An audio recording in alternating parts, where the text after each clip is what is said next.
তাহলে উচ্চারণ লেখার সময় অনুসারের বদলে ওর নিচে হয় দিবা। আর এই যে দন্ত স তালবস মূর্ধন্য স যাই থাক, উচ্চারণের সময় স হলে তালবস, স হলে দন্ত স। এখন দেখো এইটা সংবাদপত্র নাকি সংবাদপত্র কোনটা? আচ্ছা আমার নাম বলো তো কি, শুভঙ্কর নাকি শুভঙ্কর? এটা একটু কমেন্টে জানাই দিবা যে শুভঙ্কর নাকি শুভঙ্কর, মানে তালবস নাকি দন্ত স, এটা একটু কমেন্টে আমাকে লিখে দিবা, তাহলে বুঝতে পারবো যে বুঝতে পারছো তোমরা। তাহলে সং এস এস, এই জন্য তালবস, আর এই যে অনুসারের জন্য এই যে উনিশ একটা হস, সং। তারপরে কি বাদ, এই দয় নিতে একটা হস, কারণ দয় নিতে সরেওয়াটা নাই, বাদ, থেমে গেছি। এবার অনেকে পথ রো বলতে পারে, কিন্তু না, আমরা এখানে লিখে রেখেছি যে তয় রফলা যদি থাকে, তয় রফলা থাকলে তার উচ্চারণ হবে তয় নিতে হস, আবার তয় রফলা, কখনো র হবে না, ত্রয় হবে। তাহলে যেমন সাত রোনা, সাত ত্র, মিত রোনা, মিত ত্র, রাত রোনা, রাত ত্র, ত্র, অর্থাৎ ত্রটা থাকবে। ঠিক একইভাবে সংবাদ পথ, প তয় নিতে হস আর তয় রফলায় ওকার, ত্র। ঠিক আছে, এবার তোমরা বলতে পারো স্যার এই পটাও তো সিঙ্গেল, তাহলে এখানে হস দিলাম না কেন? দেখো পথ, পয়ের নিচে কিন্তু সরাটা আমরা বলেছি, এই জন্য এখানে হয় দিব না, তয়ের নিচে সরাটা বলি না, এই জন্য আমরা এখানে হয় দিয়েছি। তাহলে দেখো সংবাদ পত্র, যেখানে বাধাপ্রাপ্ত হবো সেখানে মূলত হস ব্যবহার করব। প্রিয় শিক্ষার্থী, তোমরা যারা এইচএসসি 27 ব্যাচে আছো ও যারা আসন্ন এইচএসসি 28, তাদেরকে বলছি আমরা আজকের যে বিষয়টি আলোচনা করব সেটা তোমাদের দুইজনের জন্যই। আমরা মূলত ঢাকা বোর্ড 24 সালে বাংলা দ্বিতীয় পত্রের ব্যাকরণিক একটা টপিক উচ্চারণ, সেই উচ্চারণের সমাধান, ব্যাখ্যা ও বিশ্লেষণ করব। আশা করি তোমাদের জন্য খুবই উপকারী, ফলপ্রদায়ী হবে, মনোযোগী হও। দেখো 2024 সালে ঢাকা বোর্ডে যে প্রশ্নগুলো এসেছিল, নদী, অবিনাশী, প্রভাত, পক্ষ, বিশেষজ্ঞ, প্রেতাত্মা, সংবাদপত্র, আবৃত্তি। এখন এই উচ্চারণ টপিকে যে কাজটি করতে হয়, যে এখান থেকে বেছে বেছে 5টা শব্দের প্রমিত যে উচ্চারণ, আমরা কিন্তু বাঙালি হলেও বাংলা লেখার ক্ষেত্রে এবং উচ্চারণের ক্ষেত্রে অনেক ভুল ত্রুটি করে থাকি অহরহ। তো সেইখান থেকে বের হয়ে আসার জন্য বা সংশোধন করার জন্য মূলত এসএসসিতে তোমাদের এই উচ্চারণ টপিকটা দেওয়া হয়েছে। এটা কিন্তু আগে পরে তোমরা কখনো করোনি। এটা তোমাদের একাডেমিক প্লাস অ্যাডমিশন 2 পরীক্ষার জন্যই খুবই খুবই খুবই গুরুত্বপূর্ণ। এই জন্য তোমাদের অবশ্যই মনোযোগী হওয়া উচিত যদি ভালো একটা রেজাল্ট পেতে চাও। তাহলে আমাদের দেখো আজকে আমরা যে বিষয়টা এখানে উপস্থাপন করেছি, শুধু আমরা উত্তরটাই বলবো না, পাশাপাশি ওটা কেন হলো, কিসের জন্য হলো, তারও একটা পরিমিত ব্যাখ্যা আমরা এখানে দেওয়ার চেষ্টা করেছি। আমাদের প্রথম শব্দটি হচ্ছে নদী, বানানটি কি ন দয় দীর্ঘই, কিন্তু উচ্চারণ লিখতে হবে কি নয়কার দয় রস্যই। নিয়মটা কি, যে আদ্য অ এর পর রস্যই বা দীর্ঘিকার থাকলে আদ্য অ ও বা ও কার হয়ে যায়। এখন আমরা জানি যে আমাদের বাংলায় ব্যঞ্জনবর্ণ 39টি আর স্বরবর্ণ 11টি, আর বর্ণগুলোর তোমার সংক্ষিপ্ত রূপকে বলা হয় কার। এখন বাংলা স্বরবর্ণ 11টি, কিন্তু স্বরবর্ণের কার কয়টি? 10টি। এখন প্রশ্ন হলো তাহলে একটি কোন বর্ণ যার কোনো কার নেই, সেটি হচ্ছে স্বরেয়। সেটি কি স্বরেয়। এখন প্রশ্ন হতে পারে যে তাহলে এই স্বরেয়ার ব্যাপারটা কোথায়? আসলে এই স্বরের ব্যাপারটা সব থেকে বেশি। যেমন আমাদের বাংলায় যতগুলো ব্যঞ্জন বর্ণ আছে, প্রত্যেকটা ব্যঞ্জন বর্ণের মধ্যেই কিন্তু আমরা এই স্বরেয়টা দেখতে পাই। যেমন ক, এই কটা কিন্তু কোনো মৌলিক বর্ণ না, এর মধ্যে কিছু একটা আছে, ভাঙলে কিছু একটা পাওয়া যায়। যেমন ক কে ভাঙলে কি পাওয়া যায়? এই যে ক যোগ অ, ক যোগ অ।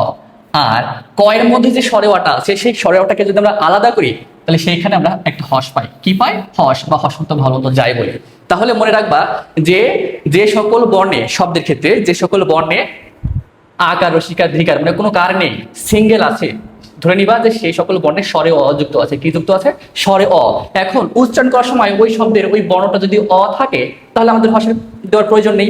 কিন্তু যদি উচ্চারণ করার সময় দেখি যে অটা নেই, তাহলে সেখানে আমরা হস দিব। আশা করি বুঝতে পেরেছো। তো এখন দেখো আমাদের এই যে শব্দটা কি ন দয় দীর্ঘই। এখন দেখো এই যে ন, নয়ের সাথে কিন্তু কোনো কার যুক্ত নেই, তার মানে কি নয়ের নিচে একটা স্বরে অ যুক্ত আছে। কি যুক্ত আছে? স্বরে অ।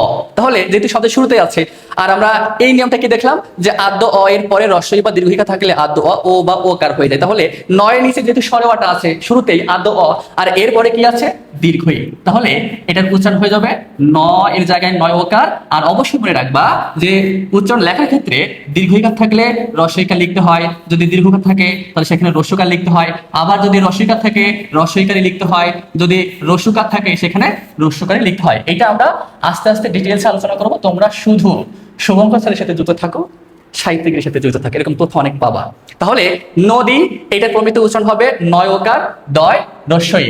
আশা করি বুঝতে পেরেছ। এরপরের যে বানানটি সেটি হচ্ছে অবিনাশী। এখন এইটার উচ্চারণটা কি হবে? এর জায়গায় অয় থাকবে, বিনাশী। এখন দেখো আমরা যদি এটা একটু ব্যাখ্যা করি, বিনাশী। এখন দেখো আমরা জানি এই যে আদ্য অ, শুরুতেই অ আছে, আদ্য অয়ের পরে রুশিকার আছে, তাহলে আমরা নিয়ম অনুযায়ী, প্রথমটা নিয়ম অনুযায়ী যে আদ্য অয়ের পরে রুশিকার আছে, তাহলে এটা অবিনাশী হয়ে যাবে। কি হয়ে যাবে? নিয়ম অনুযায়ী কি হয়ে যাবে? অবিনাশী এরকম হয়ে যাবে। কিন্তু আসলে উত্তর এটা হবে না, কারণ এখানে কি আছে যে অ হচ্ছে একটা উপসর্গ। অ যদি নেতিবাচক অর্থ প্রদান করে তবে সেই ক্ষেত্রে অয় থেকে যাবে, সেই ক্ষেত্রে কি হয়ে যাবে? অয় থেকে যাবে। আর অবশ্যই মনে রাখবা যে শব্দে যদি তালবস্যা, মূর্ধন্য ষ, দন্তস্ব যাই থাকুক, উচ্চারণ করার সময় যদি এস এর মতো হয় সেখানে আমরা তালবস্যা লিখবো, আর এস বা ছয়ের মতো হলে সেখানে কি লিখবো? দন্তস্ব। আবার বলি, শব্দে তালবস্য, মূর্ধন্য ষ, দন্তস্ব যাই থাকুক, উচ্চারণ করার সময় যদি এস এর মতো হয় স, তাহলে এখানে আমরা তালবস্যা লিখবো লেখার সময়। আর যদি ছয়ের মতো উচ্চারণ হয় সেখানে আমরা কি করবো? দন্তস্ব লিখবো। তাহলে দেখো যেহেতু এখানে অ দিয়ে অবিনাশী, মানে যার বিনাশ নাই, অবিনাশী, তাহলে এই ক্ষেত্রে অটা না অর্থে ব্যবহৃত হয়েছে, এই জন্য অয় থেকে যাবে। তাহলে আমাদের প্রমিত যে উচ্চারণ সেটা কি? বি না। আর উচ্চারণটা হবে সি নাকি সি? অবিনাশী নাকি অবিনাশী? কোনটা হবে? সি হবে। তাহলে নিয়ম অনুযায়ী আমাদের এখানে লিখতে হবে তালব্য স এর রস্যই। এবং অবশ্যই দেখো এখানে কিন্তু দীর্ঘইকার ছিল, আমি একটু আগেই বলেছি যে দীর্ঘইকার থাকলে বানানে উচ্চারণ লেখার সময় রস্যই লিখতে হয়। আশা করি বুঝতে পেরেছো। আচ্ছা, পরেরটা দেখো। পরের শব্দটি হচ্ছে প্রভাত, আর প্রভাতের প্রমিত উচ্চারণটা হচ্ছে পয়রফলা ওকার ভয়াকার তয় নিচে একটা হস, প্রভাত। এখন দেখো পয়রফলা ভয়াকার ত। এখন দেখো নিয়মটা কি, যে আদ্য অ যদি রফলা যুক্ত থাকে, শব্দের শুরুতেই যদি রফলা যুক্ত থাকে, তাহলে সেক্ষেত্রে ও বা ও কারে লিখতে হয়। আর অবশ্যই ব্যঞ্জন বর্ণে যদি অ উচ্চারিত না হয় সেই ক্ষেত্রে পাশে লিখতে হয়, আমি প্রথমেই বলেছি তোমাদেরকে। এখন দেখো পয়রফলা, এই পয়রফলার সাথে কি আকার ও শিকার কিছু যুক্ত আছে? না, তাহলে এখানে স্বরে অ আছে। কি আছে? স্বরে অ। তাহলে আদ্য অ রফলা যুক্ত আছে, তাহলে এটার উচ্চারণ হবে লিখতে পয়রফলার ওকার। এবার দেখো ভাত, এখানে সিঙ্গেল বর্ণ কোনটা? ত। এখন এই তকে বাংলা কি হয়? ত যোগ অ। আমরা বলেছি যে তয়ের সাথে অ যদি উচ্চারিত হয় তাহলে তয় হবে, কিন্তু যদি অটা উচ্চারিত না হয় সেখানে আমরা হয় দেবো। তাহলে দেখো আমাদের উচ্চারণ কি প্রভাত নাকি প্রভাত? দেখো আমরা কিন্তু অ বলি না, প্রভাত অটা বাদ দিয়ে উচ্চারণ করি। তাহলে সেই ক্ষেত্রে আমাদের লিখতে হবে ভয়াকার, আর এই যে তয় নিচে একটা হস। এবং তোমরা অবশ্যই মনে রাখবা যদি কখনো এই হসে ভুল করো তাহলে কিন্তু তোমরা এই উচ্চারণ অংশে মার্ক পাবে না। আশা করি বুঝতে পেরেছো। আর যদি কখনো প্রশ্ন মনে হয়, জিজ্ঞাসা যদি কিছু থাকে, তুমি অবশ্যই কমেন্ট করে জেনে দিবা।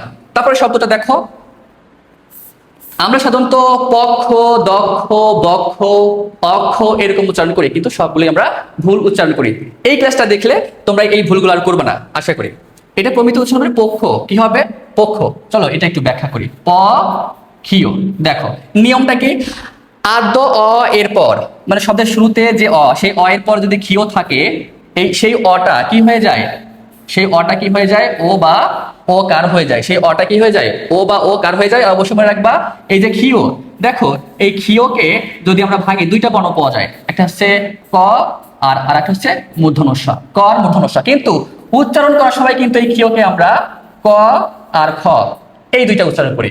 তাহলে দেখো পয়ের সাথে কিন্তু কোনো কার যুক্ত নাই, পয়ের সাথে অ আছে, আর যেহেতু শুরুতে আছে আদ্য অ এর পরে খিও আছে, এই জন্য পটা প হয়ে যাবে। কি হয়ে যাবে? প। আর আমরা এই মাত্রই বললাম যে খিওর উচ্চারণটা কি হবে? ক আর খ। তাহলে উচ্চারণটা কি হবে? পোক, এখানে একটা হস, তারপর হচ্ছে খো, ক্ষয়কার, পোক খো। ওই যে কয় নিচে অটা নেই, এই জন্য আমরা এখানে হস দিয়েছি, পোক খো। ঠিক একইভাবে দক্ষ, বক্ষ, পক্ষ, তক্ষ, অক্ষ এগুলো আমাদের প্রমিত উচ্চারণ। আর আমরা এখন মানে যেটা ভুল বলি যে বক্ষ, তারপর পক্ষ, এগুলো আমরা ভুল বলি। তাহলে সঠিক উচ্চারণ কি হবে? পক্ষ। আশা করি বুঝতে পেরেছো। আমাদের পরের যে শব্দটি বিশেষজ্ঞ, অনেকে আবার বিশেষজ্ঞ, বিশেষজ্ঞ এক একজন এক এক রকম উচ্চারণ করে, কিন্তু আসলে প্রমিত উচ্চারণ কি সেটা আমরা জানবো। তাহলে শব্দটা একটু লিখে নেই, বয় রস্যই, তালবস্য একার, মূর্ধন্য ষ, বর্গীয় জয় ইও। এখন দেখো এখানে কিন্তু এই যে তালবস্যা আর মূর্ধন্য ষ আছে, আর আমরা একটু আগেই জেনেছি যে শব্দে তালবস্য, মূর্ধন্য ষ, দন্ত ষ যাই থাকুক, উচ্চারণে এইচ এর মতো হলে তালবস্য লিখবো, আর ছয়ের মতো হলে কি লিখবো? দন্তস লিখবো। এটা কিন্তু সবসময় তোমাদেরকে মনে রাখতে হবে, খুবই গুরুত্বপূর্ণ। তাহলে দেখো বিশেষজ্ঞ নাকি বিশেষজ্ঞ, এই দুইটার মধ্যে একটা দান্তিকতা থাকে, ঠিক আছে? তো যাই হোক, তো একটা নিয়ম আছে যে শব্দের মাঝখানে যে অটা সাধারণত ও হয়ে যায়, সেই অনুযায়ী দেখো আমাদের প্রমিত উচ্চারণ হবে বি সে শোক গো। এবার দেখো এখানে একটা জানার বিষয় আছে, সেইটি হলো যে বর্গের জয় ইও যদি থাকে কোনো শব্দে, তার উচ্চারণটা হবে গয় নিতে হস, তারপরে গয়ের উপর একটা চন্দ্রবিন্দু, আকার ওকা যদি থাকে তাহলে আমরা সেটা দিয়ে নিব। তাহলে বর্গের জয় থাকলে আমাদের উচ্চারণ লেখার সময় কি লিখতে হবে? গয় নিতে হস আর এরপরে গয় চন্দ্রবিন্দু। বোঝা গেছে? আর এটা কিন্তু অবশ্যই মনে রাখবা যে তালবসা মূর্ধন্য দন্তস্ব যাই থাক, এই সাইজ হলে তালবসা, ছয় মতো উচ্চারণ হলে দন্তস্ব। তাহলে দেখো আমাদের উচ্চারণ কি বি সে সজ্ঞ নাকি বি সে সজ্ঞ? দেখো আমরা কিন্তু এখানে উচ্চারণ করেছি প্রমিত বি সে সজ্ঞ, তাহলে প্রত্যেকটা স স, এই জন্য আমরা দেখো এখানে তালবসা লিখেছি, আবার এখানেও তালবসা লিখেছি। আর অবশ্যই মনে রাখবা যে বর্গের জয় ইয়ের ভিতরে যেহেতু ইও আছে, ওই ইওর জন্য আমরা গয়ের উপরে একটা চন্দ্রবিন্দু দিব, অর্থাৎ নাসিক ধ্বনি থাকলে সেখানে একটা চন্দ্রবিন্দু হয়। তাহলে প্রিয় শিক্ষার্থী আমার, আমাদের এই যে শব্দটা বিশেষজ্ঞ, এর প্রমিত উচ্চারণ কি হবে? বিশেষজ্ঞ, আর অবশ্যই গয়কার এর উপর একটা চন্দ্রবিন্দু। এবং তোমরা অবশ্যই মনে রাখবা যে একটা শব্দ যখন তোমরা উচ্চারণ করবা বা লিখবা তখন অবশ্যই অক্ষরটা আলাদা করবা। অক্ষরটা কি? একটা শব্দ আমরা যে কয় প্রয়াসে বলি প্রত্যেকটা প্রয়াসই হচ্ছে অক্ষর। যেমন দেখো বি একটা অক্ষর, সে একটা অক্ষর, শোক এটা আর একটা অক্ষর, গো আর একটা অক্ষর, অর্থাৎ ভেঙে ভেঙে আমরা যে কয় প্রয়াসে বলি প্রত্যেকটা প্রয়াসই হচ্ছে অক্ষর। আশা করি বুঝতে পেরেছ। এবার আমাদের পরের শব্দটি হচ্ছে প্রেতাত্মা, অনেকে প্রেতাত্মা বলে, কিন্তু আমাদের বাংলায় এটাকে প্রমিত উচ্চারণ হবে প্রেতাত্মা। তাহলে এই শব্দটা দেখো প্রে তয়াকার তয়মায়াকার। এখন আমরা জানি যে ব্যঞ্জন মানে ফলা আছে কয়টি? 6টি। বফলা, মফলা, জফলা, রফলা, লফলা, নফলা। তো যাই হোক, বিশেষ করে বফলা, মফলা, জফলা এই ফলাগুলো যে সকল বর্ণে থাকে, যে বর্ণের সাথে যুক্ত হয় ওই বর্ণটা ডাবল হয়ে যায়, দ্বিতীয় উচ্চারিত হয়। বুঝতে পেরেছ? যে এই ফলাগুলো যে বর্ণের সাথে যুক্ত হয় সেই বর্ণগুলো কি হয়ে যায়? দ্বিতীয় বা দুইবার উচ্চারিত হয়। যেমন দেখো প্রেতাত্মা, ওই যে তয়ের সাথে মফলা আছে না, ওই মফলার জন্য তটা ডাবল হয়ে গেছে, দুইটা হয়ে গেছে। কিছু কিছু ক্ষেত্রে আলাদা আছে, সেটা আমরা পরে আলোচনা করব, কিন্তু মূল বিষয়টা হচ্ছে যে ফলাযুক্ত যে বর্ণগুলো সেগুলো ডাবল বা দ্বিতীয় উচ্চারিত হয়। এবং অবশ্যই মফলার জন্য একটা চন্দ্রবিন্দু লিখতে হয় উচ্চারণ লেখার সময়, যেমন বর্গের জয়ের ক্ষেত্রে আমরা লিখেছি। তাহলে লিখতে হবে কি? প্রে, এই যে প্রে, তারপরে তা, তারপরে কি তা, আর এখানে একটা চন্দ্রবিন্দু। এখানে আমি কিন্তু তোমাদেরকে নোট দিয়ে রাখছি যে তয় ম থাকলে উচ্চারণটা প্রথমে তয় নিতে হস আর পরে তয় চন্দ্রবিন্দু। দেখো শিক্ষার্থী, মানে আমি তোমাদেরকে শুধু উত্তর বলেই ক্ষান্ত হয়নি, তোমাদেরকে কিন্তু একদম ব্যাখ্যা বিশ্লেষণ করে বোঝাচ্ছি, যাতে তোমাদের মানে এই একটা ক্লাস করলে অনেক টপিকগুলো তোমাদের সলভ হয়ে যায় বা সমাধান হয়ে যায়, বুঝতে কোনো সমস্যা না হয়। তাহলে প্রেতাত্মা এর উচ্চারণটা হবে প্রেতাত্মা, আর এখানে কেন হয় দিলাম? তাত, ওই তয় নিচে কিন্তু সরে ওঠা নাই, এই জন্য আমরা হস দিয়েছি। আশা করি বুঝতে পেরেছ। আমাদের এরপরের শব্দটি হচ্ছে সংবাদপত্র। পরের শব্দটি কি? সংবাদপত্র। তাহলে দেখো সংবাদপত্র এই শব্দটা দেখো, আমরা জানি যে তোমার যদি কখনো অনুস্বার থাকে, এটা যদিও লিখি নাই, অনুস্বার থাকলে সেখানে ও নিচে হয় দিও। যদি কখনো কোনো শব্দে দেখো যে অনুস্বার আছে, তাহলে উচ্চারণ লেখার সময় অনুস্বারের বদলে ওর নিচে হয় দিবা। আর এই যে দন্ত স, তালবসা, মূর্ধন্য ষ যাই থাক, উচ্চারণের সময় স হলে তালবসা, স হলে দন্ত স। এখন দেখো এইটা সংবাদপত্র নাকি সংবাদপত্র কোনটা? আচ্ছা আমার নাম বলো তো কি, শুভঙ্কর নাকি শুভঙ্কর? এটা একটু কমেন্টে জানাই দিবা যে শুভঙ্কর নাকি শুভঙ্কর, মানে তালবসা নাকি দন্ত স, এটা একটু কমেন্টে আমাকে লিখিয়ে দিবা, তাহলে বুঝতে পারবো যে বুঝতে পারছো তোমরা। তাহলে সং এস, এই জন্য তালবস্য, আর এই যে অনুসারের জন্য এই যে উনিশ একটা হস, সং। তারপরে কি বাদ, এই দয় নিতে একটা হস, কারণ দয় নিতে সরে ওঠা নাই, বাদ, থেমে গেছি। এবার অনেকে পথ রো বলতে পারে, কিন্তু না, আমরা এখানে লিখে রেখেছি যে তয় রফলা যদি থাকে, তয় রফলা থাকলে তার উচ্চারণ হবে তয় নিতে হস, আবার তয় রফলা, কখনো র হবে না, ত্রয় হবে। তাহলে যেমন সাত রোনা, ছাত্র, মিত রোনা, মিত্র, রাত রোনা, রাত ত্র, ত্র, অর্থাৎ ত্রটা থাকবে। ঠিক একইভাবে সংবাদ পথ, প তয় নিতে হস আর তয় রফলায় ওকার, ত্র। ঠিক আছে, এবার তোমরা বলতে পারো স্যার এই পটাও তো সিঙ্গেল, তাহলে এখানে হয় দিলাম না কেন? দেখো পথ, পয় নিচে কিন্তু স্বরটা আমরা বলেছি, এই জন্য এখানে হয় দিব না, তয়ের নিচে স্বরটা বলি না, এই জন্য আমরা এখানে হয় দিয়েছি। তাহলে দেখো সংবাদ পত্র, যেখানে বাধাপ্রাপ্ত হবে সেখানে মূলত হস ব্যবহার করব। দেখো আমাদের সর্বশেষ যে শব্দটি, আমরা যে শব্দটি উচ্চারণে অনেক সময় ভুল করি অনেকেই, সেটা হচ্ছে আবৃত্তি। আমরা কি বলি? আবৃত্তি। কি বলি? আবৃত্তি, আবৃত্তি এরকম বলি। কিন্তু দেখো এখানে আগে জেনে নাও যে তয়টা যদি থাকে উচ্চারণ লিখবা তয় নিতে হস আর আরেকটা ত, অর্থাৎ দুইটা ত। তাহলে আমরা যদি এটা একটু ব্যাখ্যা করি, ঠিক আছে, আমরা সাধারণত বলি যে আবৃত্তি, কিন্তু না, উচ্চারণটা হবে আ বৃত্তি। তয় থাকলে তয় নিচে হস, তারপরে ত। তাহলে আবৃত্তি এর প্রমিত উচ্চারণটা কি হবে? আ বৃত্তি। আশা করি আজকের এই শুভঙ্করের ক্লাসটিতে তোমরা বেশ উপকৃত হয়েছো। বিশেষ করে উচ্চারণের যে বিষয়গুলো তোমাদের অজানা বা বুঝতে কষ্ট হয়, সেসব বিষয় আমরা পুঙ্খানুপুঙ্খভাবে আলোচনা করেছি। এরকম ভিডিও পেতে অবশ্যই শুভঙ্কর স্যারের সাথে যুক্ত থেকো আর সাহিত্যের সাথে অ্যাক্টিভ থেকো। ধন্যবাদ।